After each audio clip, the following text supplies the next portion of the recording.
وسع كرسيه السماوات والأرض ولا يئوده حفظهما وهو العلي العظيم.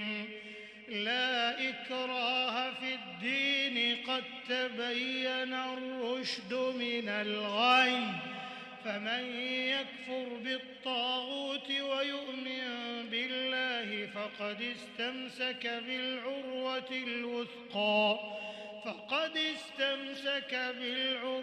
الوثقى لا انفصام لها، والله سميع